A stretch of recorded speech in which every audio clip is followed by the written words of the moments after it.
आपको मैं धन्यवाद देता हूं।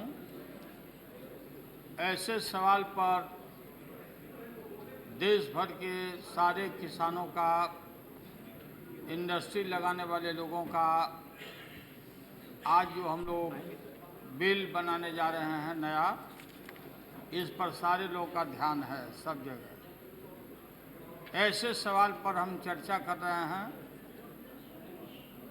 हजारों वर्षों पुराने और अतीत को हम देखें तो जमीन का सवाल, भूमि का सवाल बड़ा संवेदनशील और गंभीर है।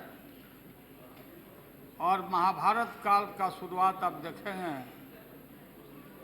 तो इसका शुरुआत भी हुआ था जमीन और 5 गांव देने के लिए तैयार नहीं हुए लॉर्ड कृष्णा ने इसको पूरा महाभारत में न जाने कितने लोगों का कत्ल हुआ, क्या हुआ, ये इतिहास है। कल श्री कृष्ण भगवान का जन्मदिन भी जन्म ले लिए कृष्ण भगवान। राक्षसों का अब नाश होने वाला है। तो महोदय, ये हजारों वर्षों से हमारे पुरखों ने जमीनों को पूरे उपजाऊ बना करके हमारे ऊपर, हमारे नई पीढ़ी के लोगों को दिया था हमारे पुरखों ने। उस जमीन को विगत दिनों में जो देश भर में जिस तरह से गजरे के भाव में एक्वायर हुआ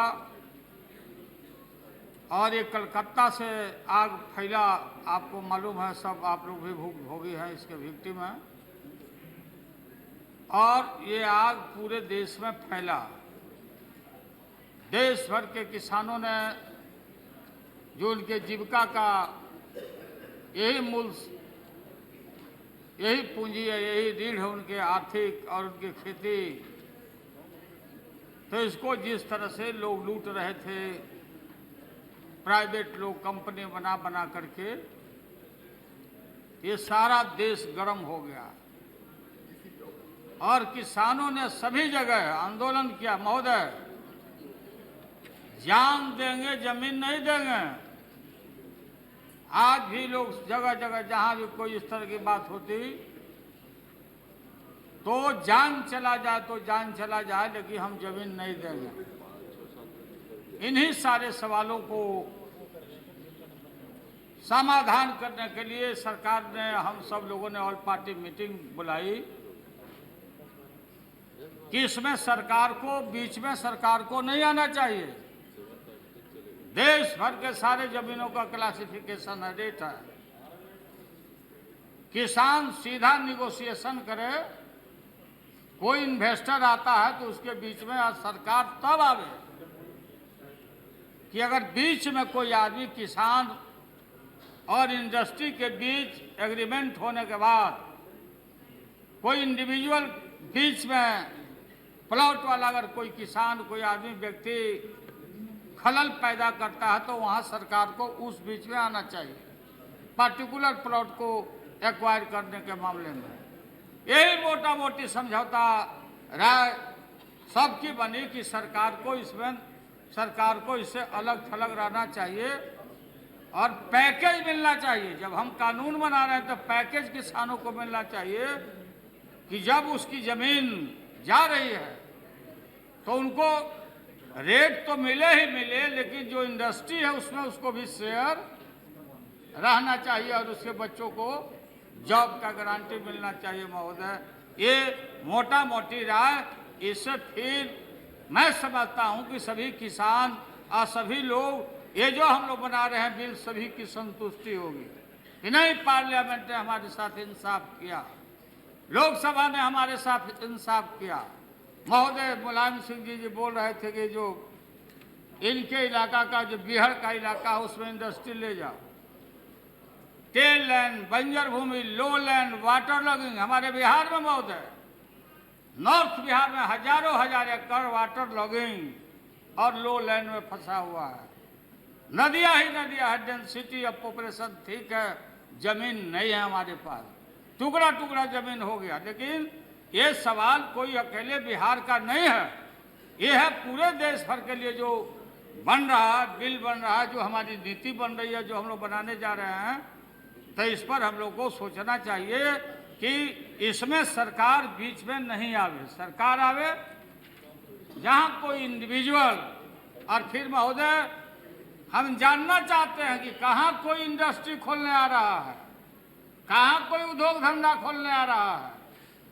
सारा इंडस्ट्री तो कलकत्ता से लेके मुंबई में, कानपुर में, लाल इमली से लेके हरा इमली का जितना फैक्ट्री है सब सीख है, सब बंद है। और एफडीआई को इजाजत हमने दिया है, एफडीआई को इजाजत दिया है, तो फिर उनके लिए भी जमीन का इंतजाम आपको करना पड़ेगा, उनके गोदामों के लिए। तो बंबई में आप जाके देखें, मेन स्ट्रीम में सिटी में कितना पुराना प्राइवेट लोगों का सरकार के द्वारा जो फैक्ट्री सीख है आपके यहाँ है, कलकत्ता में है, कानपुर में है। तो ऐसे सीख इंडस्ट्री पर भी पता नहीं प्रावधान आपने किया है या नहीं किया है, वो आपको आसानी से हम रिवाइवल कर सकते हैं और लोगों को प्रोवाइड कर सकते हैं। यूपीए गवर्नमेंट वन में जब हम थे रेल मंत्री, तो इंफ्रास्ट्रक्चर के मामले में वेस्टर्न कॉरिडोर और ईस्टर्न कॉरिडोर कैबिनेट का फैसला है, उस पर खर्चा भी है रेल का। और मंत्री जी से मैं इनका ध्यान आकर्षित करना चाहूँगा कि इंडस्ट्रियल कॉरिडोर हब बनाने की बात भारत का जो कैबिनेट है हमारा भारत सरकार का, वेस्टर्न कॉरिडोर पर, यहाँ दिल्ली से लुधियाना से लेकर के अब मुंबई तक जो वेस्टर्न कॉरिडोर है, इसी पर इंडस्ट्रियल हब बनाने की बात थी कि यहीं पर इंडस्ट्री का कंसंट्रेशन होगा। उस पर खर्चा भी हुआ, पैसे भी इसमें रेल ने खर्चा भी किया। तो मैं ज़्यादा लंबा चौड़ा भाषण की बात नहीं, हमारी खेती और हमको कोई किसान को गर्भांश नहीं रहे। बिहार में आप ले चलिए, जहाँ वाटर लॉगिंग है, बालू से भरवावे इंडस्ट्रीज, कौन उद्योग धंधा खोलने आ रहा है? सब आ रहा है अपार्टमेंट खोलने के लिए, बिल्डिंग बनाने के लिए। बिल्डर आ रहा है नोएडा से लेकर के, हैदराबाद से लेकर, मुंबई से लेकर के, पटना के शहर से लेकर के। जमीन किसके लिए? प्राइवेट कॉलेज खोलने के लिए, निजी संस्थानों के लिए। इसलिए किसान को, किसान के हितों की रक्षा, और दूसरे तरफ नौजवान जो कमिंग जनरेशन है, वो 21वीं सदी में जब हम प्रवेश कर रहे हैं, तो देश के नौजवानों को भी जॉब, काम, उनको रोजगार का कोई लक्ष्य आना चाहिए। इसलिए जो बिल आया है अच्छी बात है, बहुत क्रांतिकारी है। समय समय पर इसको मरम्मत किया जाएगा, संसद मरम्मत करेगा, लेकिन किसानों के हितों की कहीं भी उपेक्षा नहीं होनी चाहिए। जान देंगे, जमीन नहीं देंगे, ये गांव देश भर के लोगों के अंदर ये सब बात है। देखिए उसी में इंफ्रास्ट्रक्चर है। लालू जी, रेल के लिए समाप्त कीजिए। समाप्त कर रहे हैं। हो गया आपका तो सब पॉइंट। इंफ्रास्ट्रक्चर के लिए, भारत सरकार के जरूरत के लिए, जनहित के लिए भी उचित पैसा दे के, मार्केट रेट दे करके किसानों के जमीन को लेना चाहिए, ताकि कहीं खून खराबी नहीं हो। ये रमेश जी बहुत मेहनत करके ये बिल को लाए हैं, मेहनत किए हैं, इनको धन्यवाद देते हैं और इस बिल का पुरजोर हम समर्थन करते हैं। बस बस।